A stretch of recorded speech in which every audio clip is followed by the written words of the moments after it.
Okay, be honest. Have you ever gone down a YouTube rabbit hole? You know, hours just disappear. You're hooked on awesome videos, and you start thinking, man, these YouTubers have got it made.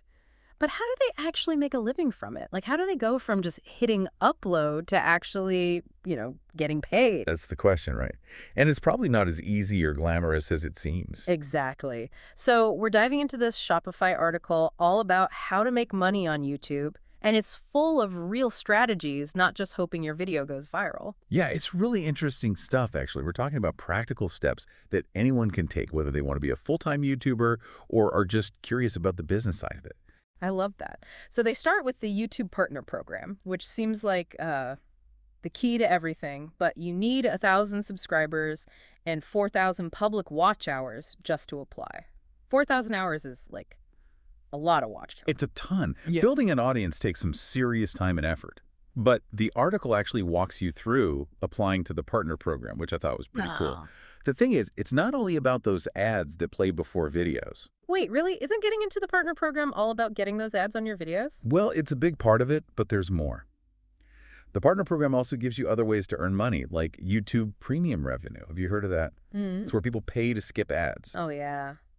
I've definitely been tempted by that a few times. Well, even when viewers skip ads with Premium, creators still get part of that subscription money. It's like this bonus that runs in the background. Wow, so even people who are trying to avoid ads could be supporting creators. That's really interesting. No wonder everyone talks about the partner program like it's the holy grail. But you're saying the article mentions even more ways to make money on YouTube. Oh, yeah. It's not just a one-size-fits-all kind of thing. Okay, now I'm even more curious. What other money-making methods are we talking about? So what else is there besides the partner program? I'm dying to know. Well, they talk about channel memberships, which seems like a cool way to, create a VIP club around your content. Oh, yeah. I've seen YouTubers mention those. What's the big deal with those? It's a really smart way for creators to build a stronger community, which is so important these days.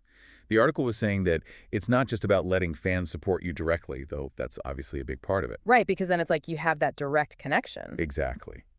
It's also about giving those members something extra, some kind of perk that makes them feel special, like early access to videos, special badges, even Q&As with the creator. That makes a lot of sense. People love to be part of something exclusive, and creators get that more predictable income instead of relying just on ads. Totally. Speaking of different income streams, they also talk about affiliate marketing. That always felt a little, I don't know, tricky to me. I know what you mean. It's like, how do you promote stuff without sounding like, a commercial? I'd want to keep it real with my audience. Oh, for sure. Well, the article actually addressed that. It basically said that you should only promote things that you actually use and like, stuff you'd recommend to a friend. Okay, so it's not just about pushing products. It's more like sharing what you love. Right. And when it's done right, it can be good for everyone. The creator makes some money, and the viewers get introduced to something new they might like. But let's talk about something completely different, YouTube Shorts. Have you seen those? They are everywhere now, and the article seemed to suggest they could be a big deal for making money, too. Oh, yeah, shorts. Okay, I'll admit I've spent way too long some nights going down those rabbit holes. They're so quick and addictive. But I always thought they were just like fun little videos, not something you could build a business on. Me too. But they were saying that shorts can actually lead to brand deals. And you can earn ad revenue from them, too. Seriously, I had no idea. That's amazing. I guess it makes sense. They're so popular they must be getting a ton of views. Right. And it seems like a really cool way to try different types of content and reach new people. Speaking of adapting and trying new things, we have to talk about live streams, too. Yes, live streams are the best for that in-the-moment feel. It's like hanging out with the creator. But how do they make money from those? Besides, obvious sponsorships, of course. Well, the article mentioned two big ones, Super Chat and Super Stickers. Okay, I think I've heard of those. Remind me how they work again. Sure. So imagine you're watching a live stream and the chat is going crazy. With Super Chat, you pay to have your comment highlighted and pinned to the top so everyone sees it. Oh, yeah. I have seen that. It's a fun way to show support for the creator. Exactly. And it helps your comment stand out. Then there are Super Stickers, which are like visually amped up Super Chats. Instead of just words, viewers send these animated stickers. So it's kind of like sending them a virtual gift while they're live. Yeah, exactly. And for the creators, those Super Chats and stickers are a direct way for fans to show appreciation and, give them a little financial support in real time. I love that. It just adds a whole other level of interaction. But okay, let's talk about the big leagues becoming a full-on YouTube influencer. The article made it clear that it's more than just having a lot of followers. Definitely not. It's like running your own business. It takes planning, strategy, really knowing your audience. So it's about building a brand, not just being internet famous. Where do you even begin with something like that? Well, they stressed how important niche relevance is. Basically, finding that specific area you're good at and passionate about and really owning it. Okay, niche relevance. So like instead of trying to do everything, you find your lane and become the expert in that thing. You got it. It's all about giving your audience something specific and valuable that they can't get anywhere else. That's how you build a dedicated following. That makes a lot of sense. It- It's about quality over quantity. Exactly. And once you've established your niche and have that engaged audience, that's when those influencer marketing opportunities, the brand deals and stuff start to come into play. So you've got your niche, you've got your audience. How do you actually connect with brands? Does the article give any advice on that? It does. It mentioned a bunch of platforms that are really helpful for this, one being Shopify Collabs. Have you heard of that? Shopify collabs. No, what's that? It's basically this marketplace that connects creators with brands looking for partnerships and collaborations. Ah, wow. So it's like a matchmaker for YouTubers and brands. Yeah, exactly. It helps you find companies that are a good fit for you and your content, and it makes it easier to set up those deals. That is so cool. I had no idea platforms like that existed. It really shows how much this whole influencer marketing world is booming right now. For sure. And the article even mentioned that depending on the size of your audience and your niche, you can earn anywhere from a couple $100 to, get this, over $20,000 per video. Wait, $20,000 for one video? Okay, now we're talking. Right. But of course, that's not typical for everyone, and it probably takes a lot of work to get to that level. It's important to remember that. Oh, absolutely. It's not like you just post a video and bam, thousands of dollars appear. But it is inspiring to know the potential is there. So besides those influencer deals, what other ways were they saying YouTubers can make money? Well, they talked about selling merch, which I always thought was a fun one. Like, who wouldn't want to rock their favorite YouTuber's t-shirt? Right. I love that stuff. It's a great way for fans to show their support. Plus, it's free advertising for the creator, too. Exactly. It's a win-win for everyone. Okay, what else? What about crowdfunding? Do they talk about that at all? I always wondered how that works for YouTubers. They do. They mentioned Kickstarter and Indiegogo as platforms where creators can get funding for bigger projects like documentaries or even video games. Oh, wow. That's really cool. So it's like they're not just relying on themselves or big companies. They're getting their audience involved in making their dreams a reality. Exactly. And speaking of making dreams a reality, the article wasn't all about, the glamorous stuff. It also talked about the stuff that's important but not as exciting, like SEO. SEO. Oh, yeah, that's the behind the scenes stuff, right?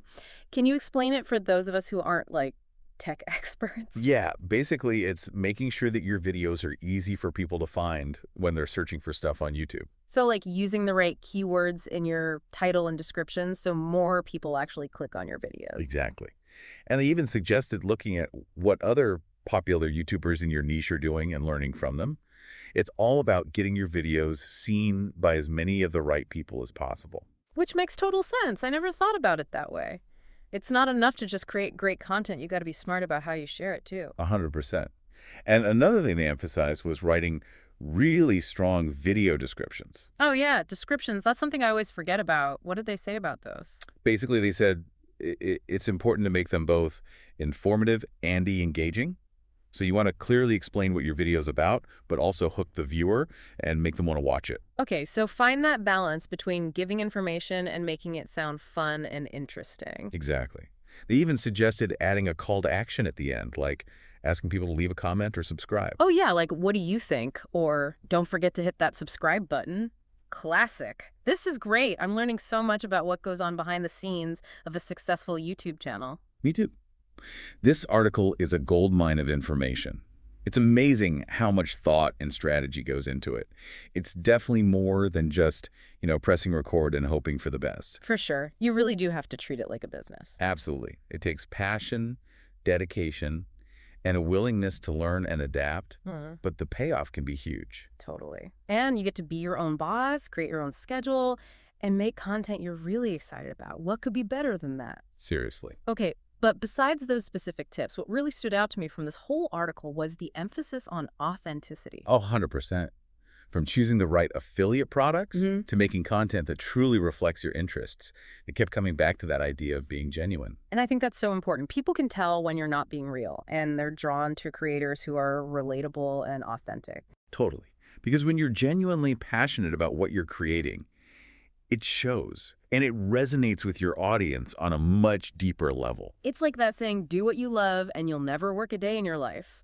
Of course, it still takes effort and dedication, but when you're truly invested in your content, it makes the whole process that much more enjoyable. Totally. And that sense of fulfillment, knowing you're sharing something you love with the world, that's priceless. Couldn't have said it better myself. It really does come down to passion, doesn't it? It really does. Okay, so to wrap things up, you don't need to be a tech genius or a marketing pro to make money on YouTube. Not at all. This Shopify article breaks it down so well and makes it seem totally doable, even for someone just starting out. Right. They cover everything from the technical stuff like SEO and descriptions, which we talked about, to the big picture stuff like finding your niche. It's all about turning something you're passionate about into a real business. And I like that they didn't sugarcoat it. They made it clear that building a YouTube channel takes work, but the rewards are there if you're willing to put in the effort. Exactly. And the best part is you get to be your own boss, make your own hours, and create content about something you actually care about. There's something really powerful about that, being in control of your own creative journey. Absolutely. So anyone listening who is even a little bit curious about starting their own channel or maybe taking their existing channel to the next level, go read that article. We'll be sure to link it in the show notes. It's full of even more great tips that we didn't have time for today. It's a great starting point for anyone who wants to turn their YouTube dreams into a reality. I love that. And with that, we'll wrap up this deep dive into the world of making money on YouTube. Remember, the most important thing is to find your unique voice and perspective, be passionate about what you're creating, and don't be afraid to share it with the world.